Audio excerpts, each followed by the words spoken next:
Mesdames et messieurs, bonsoir et bienvenue à tous à la une de ce journal.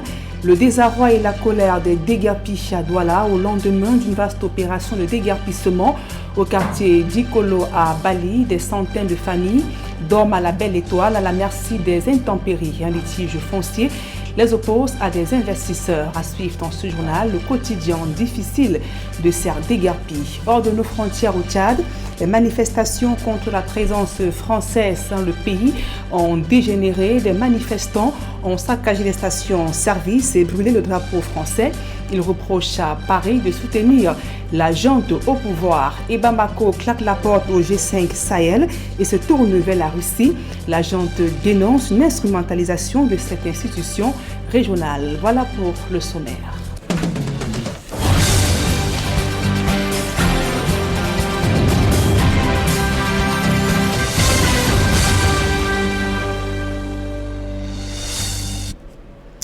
Mesdames et messieurs, une fois encore, bonsoir et merci d'honorer ce rendez-vous de l'information sur Equinox Télévision.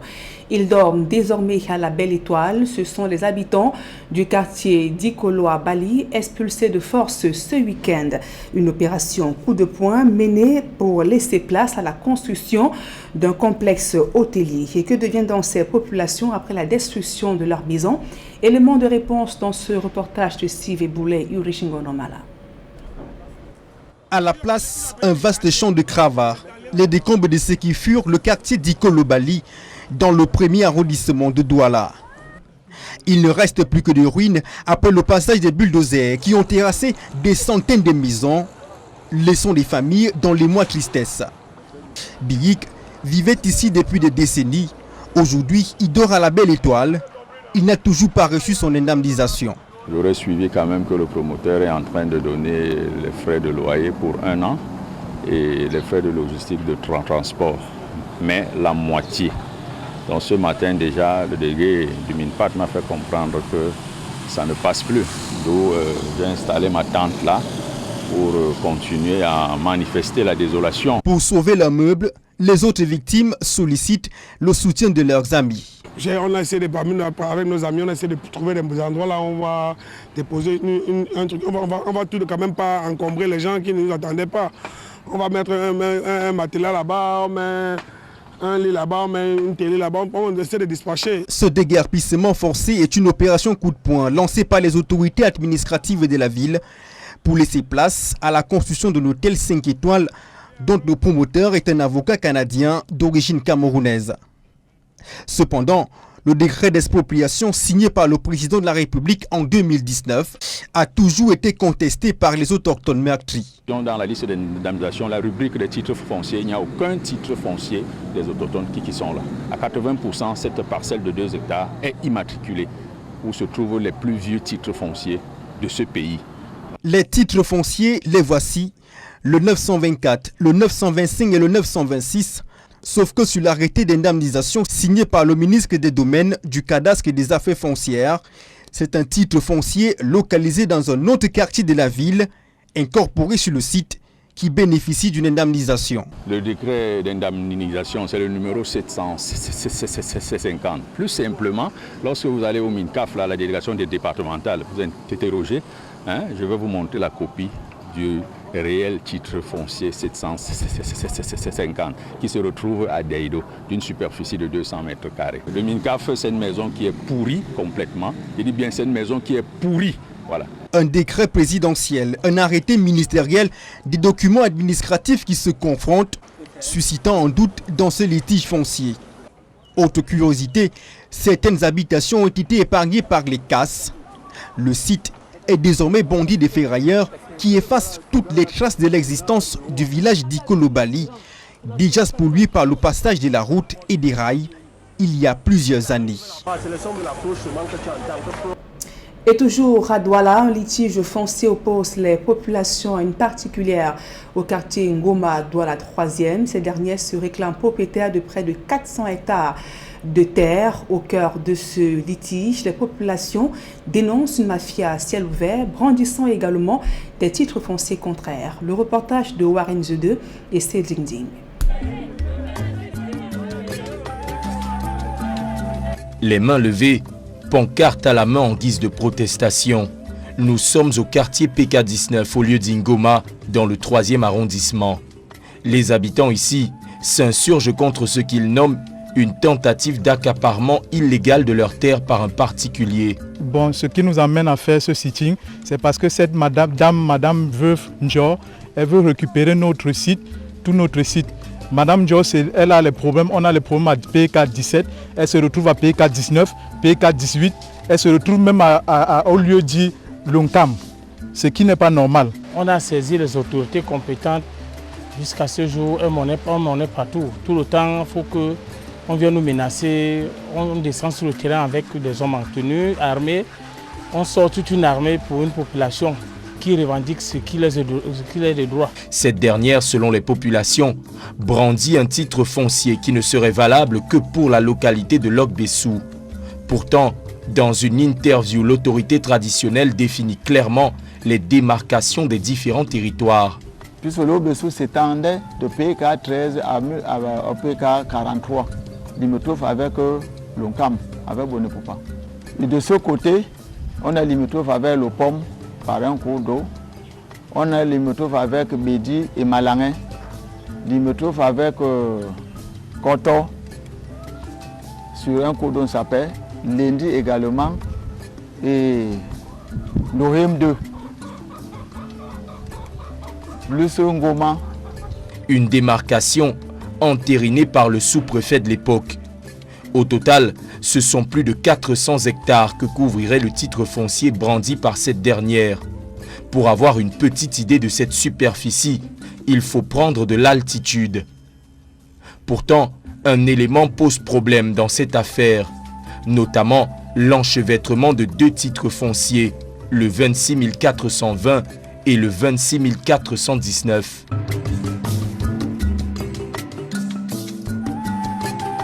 Le morcellement 26 419 est dans l'arrondissement de Douala 5e. Après l'éclatement de l'arrondissement de Douala 3 en 2 arrondissements, ce morcellement est resté là-bas. Ce qui nous surprend, c'est que le morcellement est plus ancien que le titre foncier mère, qui est le numéro 26 420. Comment un titre foncier, visiblement valable pour la localité de Lok-Bessou, s'est-il retrouvé en Ngoma, à PK19? Nous entrerons en contact avec l'avocat de Dame Njok, qui attestera hors caméra que sa cliente est bel et bien la légitime propriétaire des fameuses terres. Les populations, elles, n'en démordent pas. Nous disons non à l'invasion de ce titre foncier 26 420 du village Lok-Bessou qui vient envahir dans le village Ngoma et ses environs. Nous voulons que justice soit faite. Et elle vient tout le temps dans le site avec les gendarmes, les policiers, les militaires pour nous intimider, pour nous influencer. Une nouvelle affaire de bataille terrestre qui vient se rajouter à la liste toujours plus grandissante des litiges fonciers dans la capitale économique. Et dans le département du Noun, les tensions sociales liées à la vie chère persistent. À Fumban, tout comme à Koutaba, il devient de plus en plus difficile, voire rare, de s'offrir une baguette de pain. Depuis quelques jours, en effet, les boulangers ont cessé de produire en raison des menaces subies par les populations opposées par une hausse du prix du pain. Tenez par exemple, le sac de farine coûte à ce jour 25 000 francs CFA au lieu de 14 000 francs CFA comme par le passé. Le reportage de Mama Sophone et de Vivien Tonfac. Les présentoirs de cette boulangerie sont vides. Pas l'ombre d'une baguette de pain ou d'un autre produit de pâtisserie dans ces commerces spécialisés dans l'ensemble du chef-lieu du département du Noun. Les boulangers ont suspendu leurs activités à cause des menaces des populations qui, dans la continuité du mouvement entamé contre la vie chère il y a 2 semaines déjà, ont décidé d'imposer la baisse du prix du pain. Nous avons donc été menacés dans nos activités. Le fait qu'ils ont dit que si le pain ne se vend pas 100 francs, ils vont faire des descentes sur le terrain, n'est-ce pas, pour pouvoir fermer nos boulangeries, si possible même les brûler. Or, selon les acteurs de ce secteur d'activité, la hausse de la baguette de pain est tributaire à celle de la farine de blé. Rien n'a baissé sur le prix du sac de farine. Donc c'est 25 000 francs et c'est 125 sur l'étendue du territoire national. Donc nous sommes confrontés à 2 poids 2 mesures, c'est-à-dire on nous demande ici à Fumban de vendre le pain à 100 francs parce que le prix de la farine a diminué. Or c'est pas C'est pas vrai. Donc la farine c'est 25 000 et le pain se vend à 125 francs. Bon, compte tenu de l'insécurité que nous traversons, n'est-ce pas, dans la ville de Fumba, nous étions donc obligés, par rapport à notre métier, d'arrêter ce travail. Désormais, les consommateurs de cette ville ont pour alternative les beignets, dont le volume a lui aussi considérablement diminué. Les boulangers ont convenu au cours d'une concertation qu'ils viennent d'avoir de reprendre leurs activités que si les pouvoirs publics leur proposaient des solutions concrètes. Et nous restons toujours dans la région de l'Ouest. On a failli frôler le pire à Baganté, dans le département d'Undé. Un élève de 4e au collège Saint-Jean-Baptiste poignarde son camarade élève au lycée bilingue de la même ville. Fort heureusement, la victime est hors de danger. D'après les premiers éléments d'enquête, tous deux se disputaient une même fille. Le reportage de Jérôme Narcisse Sopsi. Divers qui alimentent les commentaires dans les différents milieux scolaires de la ville de Baganté.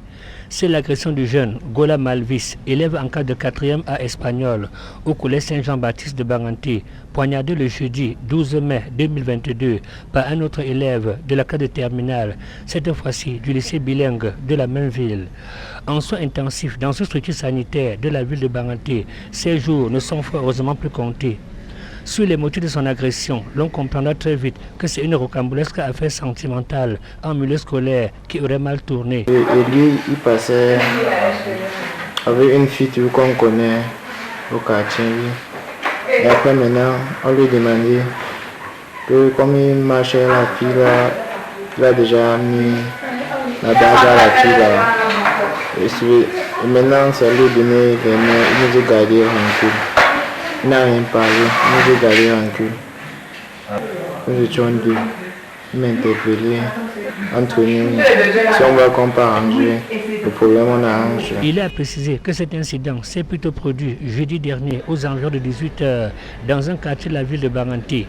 Joint au téléphone sur le sujet, le patron des enseignements secondaires du département d'Undé dit avoir demandé l'ouverture d'une enquête sur ce drame devenu très récurrent dans la région de l'Ouest.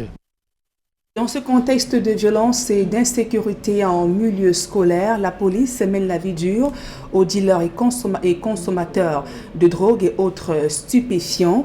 Des descentes inopinées ont permis de saisir divers objets dangereux tels que des machettes, couteaux et autres objets, bien sûr prohibés au sein de l'établissement scolaire. Le reportage de Rodrigue Ngassi et Marcelin Gansop. Petite irruption dans quelques salles de classe au lycée d'Anguissa. Le contenu, je veux savoir. Sur le sel est... Attendez, je ne vais prendre le risque. Attendez.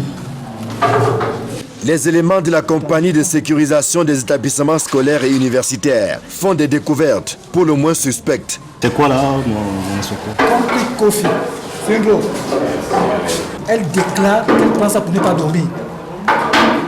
Elle sort, elle arrive quelque part là, elle enlève l'uniforme de classe, et c'est ma tenue civile, partir dans ses rendez-vous. Voilà tout ça. Pris la main dans le sac, les élèves incriminés tentent en vain de se justifier. Vous remarquez que nous exigeons les noms et les adresses parentaux. Nous conduisons ces saisies chez nous, nous convoquons les parents. D'abord, premièrement, pour les tenir informés de notre action et des dangers auxquels les enfants porteurs d'objets induits en milieu scolaire s'exposent. Au siège de la compagnie, au carrefour Warda, la moisson des différentes interventions est abondante. À y regarder de près, l'on a l'impression que le milieu scolaire et universitaire est devenu une jungle où le danger rôde en permanence. Nous avons plusieurs façons de nous déployer sur le terrain, soit sur les questions de chef d'établissement scolaire ou sur initiative. Lorsque nous avons un renseignement qu'il y a des menaces dans une école, nous nous déployons sur le terrain. Nous menons des fouilles dans les salles de classe. Parfois, ce qu'on a essayé, on a trouvé chez les dealers.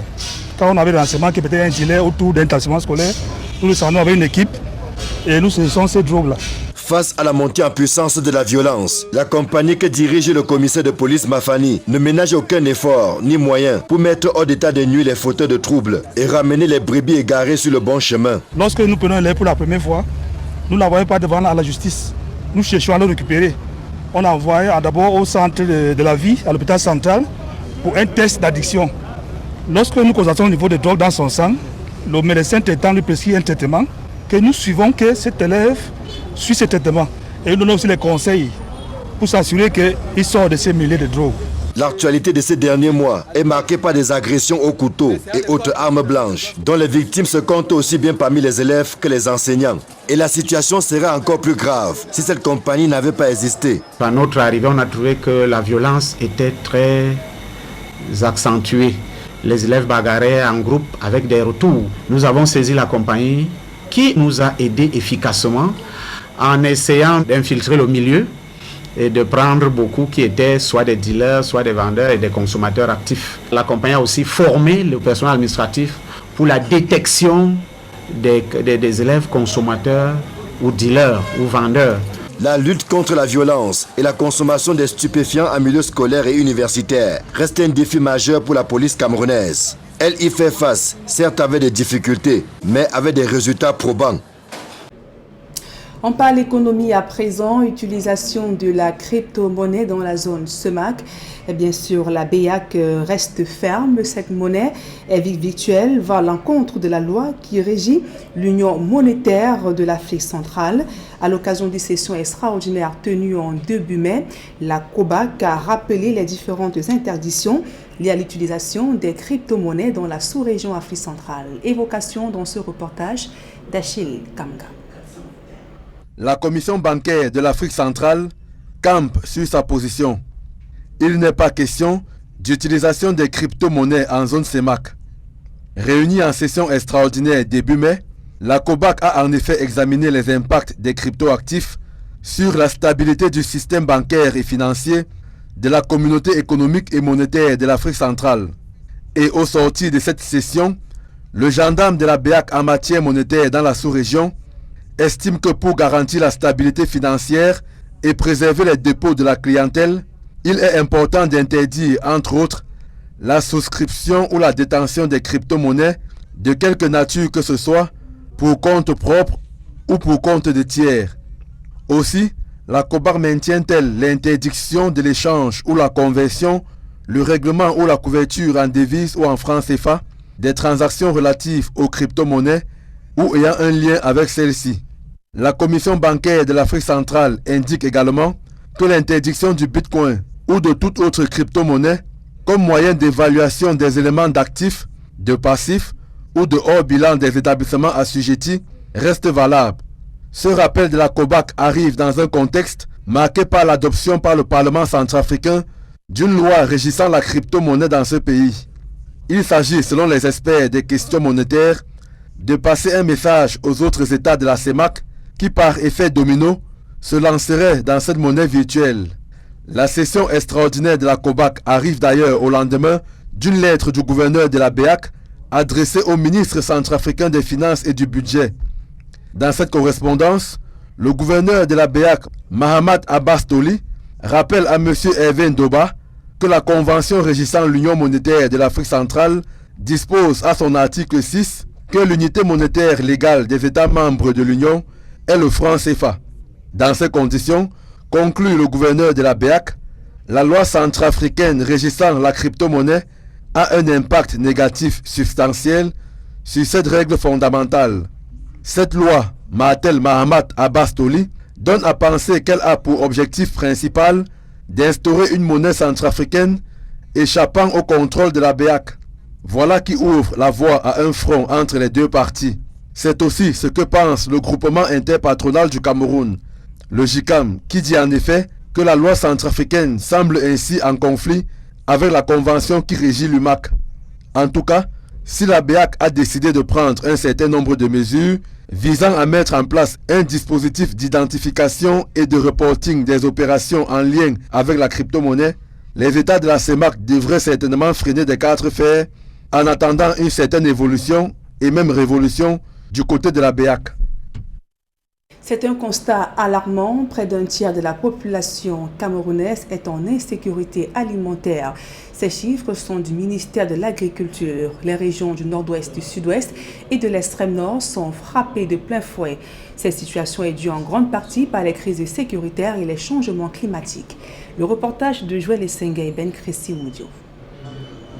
Les analyses du cadre harmonisé des zones à risque et des populations en insécurité alimentaire et nutritionnelle sont formelles. 23% de la population camerounaise se trouve en insécurité alimentaire. Au Cameroun, 11% de la population sont en insécurité alimentaire aiguë, soit 2 865 906 personnes, dont environ 1% en phase d'urgence, soit 253 853 personnes, et 10% en phase de crise, soit 2 612 054 personnes. Une situation qui est particulièrement observée dans 16 départements. 6 dans le nord-ouest, 6 départements dans le sud-ouest et 3 départements à l'extrême nord, Sava, le Logon-Echari, Mayo-Sava et Mayo-Tchadaga, soit 2 départements de plus par rapport à la même période en mars 2021. À l'origine de cette dégradation de la qualité de vie, un ensemble de facteurs internes et externes. La campagne agricole 2021 continue d'être perturbée sur l'ensemble du pays par les conflits multiformes, les aléas climatiques, les ennemis de la culture et la crise russo-ukrainienne.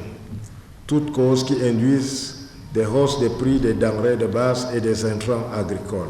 Pour remonter la pente, le gouvernement envisage un ensemble de mesures. Le soutien au prix des engrais et pesticides pour les petits producteurs, le renforcement des moyens de production des opérateurs des filières prioritaires, le renforcement de la conservation et de la transformation des produits agricoles. En attendant, les prochains mois s'avéreront toujours difficiles pour les populations en insécurité alimentaire.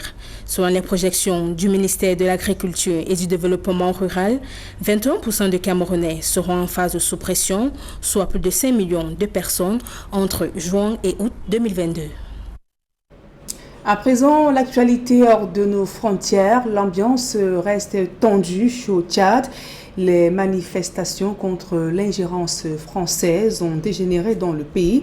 Des stations-service ont été vandalisées, de même que le drapeau français brûlé. Et le gouvernement de transition annonce des sanctions contre les auteurs de ces troubles. Le reportage de Junior Haïti. Au lendemain des manifestations de protestation contre l'ingérence de la France dans la politique intérieure du Tchad, l'atmosphère est encore tendue. Selon plusieurs sources concordantes, des responsables de la coalition d'opposition, Wakitama, ont été interpellés, ainsi qu'un ancien conseiller du président de transition tombé en disgrâce et qui a rejoint la marche. Des heures plus tard, le ministre de la Sécurité publique, Idriss Dokoni, a annoncé que les responsables de ce mouvement anti-français allaient répondre de leurs actes de vandalisme. Bien après, le gouvernement tchadien renseignait que les 10 responsables se sont engagés à réparer les casses causées par les manifestants. En effet, la marche organisée en N'Djamena pour protester contre le soutien de la France aux autorités militaires au pouvoir au Tchad a très vite dégénéré.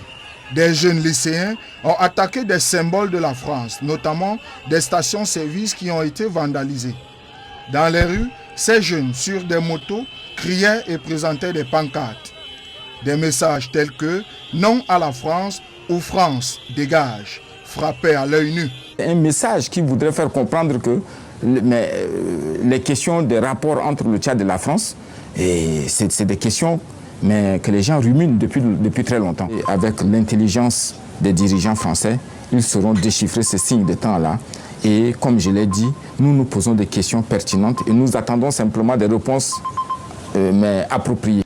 Des drapeaux russes ont été hissés par des manifestants en plein cœur de la cité capitale, tandis que ceux français ont été brûlés. Nous avons élevé cette protestation en tant que parti politique pour dénoncer et pour demander au gouvernement de prendre ses responsabilités pour que cela ne se répète plus. C'en est de trop. De la même manière, on n'accepterait pas qu'on brûle les drapeaux tchadiens. Eh bien, nous n'accepterons jamais qu'on brûle les drapeaux d'un pays ami au Tchad. Ces manifestations arrivent plus d'un an après la cession au pouvoir de Mahamat Idriss Déby Itno, à la suite du décès de son père, Idriss Déby Itno. Le Tchad est donc le deuxième pays, après le Mali, à s'offusquer de l'ingérence de la France dans ses affaires politiques internes. Et nous mettons le cap sur le Mali. Le pays ne fait plus partie du G5 Sahel, cette institution qui avait été créé pour lutter contre le terrorisme. Dans un communiqué, le gouvernement de transition déplore une manipulation de ce groupement par des États externes. Le Mali devrait en principe prendre la tête du G5 Sahel le 27 février dernier. Le reportage de Roméo Angoula. C'est un acte fort significatif posé par l'État du Mali. Le gouvernement a décidé de se retirer du G5 Sahel et de sa force anti-djihadiste. Selon le communiqué du ministre de l'administration territoriale et de la décentralisation, la conférence des chefs d'État de l'organisation prévue en février 2022 à Bamako et devant consacrer le début de la présidence malienne qui ne s'est pas tenue est l'une des causes de ce retrait. C'est comme si chez nous en Afrique, comme on fait parfois au Cameroun, on dit il y a des tontines qu'on fait à tout de rôle. On part chez les gens, c'est des amis, aujourd'hui c'est ton tour, après c'est mon tour. Et quand c'est à votre tour de bouffer la tontine, on commence à dire que non, votre enfant, sa tête là m'énerve, votre femme là, elle parle trop mal aux gens. Le rapport est où? Puisqu'ils disent que la situation interne du Mali est montée ou descendue. Ce sont les États qui sont autonomes. C'est-à-dire que vraiment vous ne vous occupez pas des affaires internes des nations. Vous occupez des textes de ce qui régit la lutte contre le terrorisme. C'est pratiquement l'essence là-bas. Une autre cause non moins importante, selon le communiqué du gouvernement malien, le G5 Sahel est contrôlé et manipulé par un État étranger à la sous-région. La France, les Maliens ont noté plus d'une centaine de violations de son espace aérien par des aéronautes français qui sont rentrés sans l'autorisation. Ce sont les éléments qui montrent clairement que la France ne respecte pas ses engagements. Et pour cela, les Maliens ont dit, ok, nous on sort de cet accord. Et là, maintenant, nous savons que beaucoup d'États dans la sous-région, en fait, sont extrêmement influencés par la France. C'est pourquoi on fait tout là-bas pour isoler le Mali. Alors, dans la réalité, moi, je pense que ça donne un peu plus de souveraineté au Mali. Le nouveau gouvernement malien, contrôlé par la junte militaire, est à la quête d'une indépendance réelle. Pour ce faire, le Mali doit s'appuyer sur le combat d'autres pays et surtout compter sur le soutien d'une puissance mondiale. Oui, le Mali peut réussir. Et le Mali a pour cela un certain nombre d'avantages. Premièrement, il y a des exemples dans le passé, comme l'Algérie qui était sous le joug de la France, qui est totalement indépendante aujourd'hui. Comme le Vietnam. Tout le monde oublie toujours que le Vietnam était sous le joug de la France. L'Indonésie était sous le joug de la France. Même le Maroc était sous le joug de la France. Mais ce sont des États aujourd'hui qui sont totalement autonomes, donc qui ont une politique étrangère extrêmement puissante. Ça, c'est d'un. Et maintenant, vous avez cité le cas de la Côte d'Ivoire, qui est un cas d'école. C'est-à-dire, beaucoup d'États sur le continent ont vu comment les Européens se sont comportés vis-à-vis de la Côte d'Ivoire pendant le régime du président Gbagbo et ont probablement tiré des leçons. La Russie fait peser de tout son poids pour soutenir les États qui sont en train de se rebeller entre guillemets contre la France, car c'est ce qu'on appelle attaquer dans l'Interland. Le G5 Sahel, créé en 2014 pour lutter contre le terrorisme, est constitué de 4 autres pays, à savoir le Burkina Faso, la Mauritanie, le Tchad et le Niger. De ce journal, mesdames et messieurs, merci pour votre aimable attention. Dans un instant, le débrief du journal avec Serge Alain Otto et ses invités sur le plateau d'Equinox Soir. Serge Alain. Une compagnie de police dans les campus universitaires scolaires pour lutter contre la violence et la consommation des stupéfiants en milieu scolaire et universitaire, bien évidemment.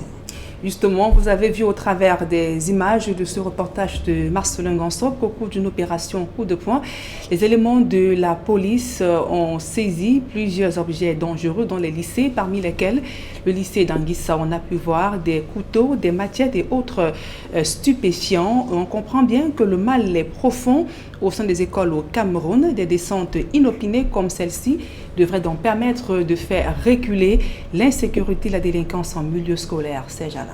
Voilà, madame, monsieur, c'est l'essentiel. Equinox Soir, deuxième partie. Bonne soirée à vous, Nadine. Bonne soirée à vous, Serge Alain. Rendez-vous demain, 20h. Dans un instant, la suite, Equinox Soir.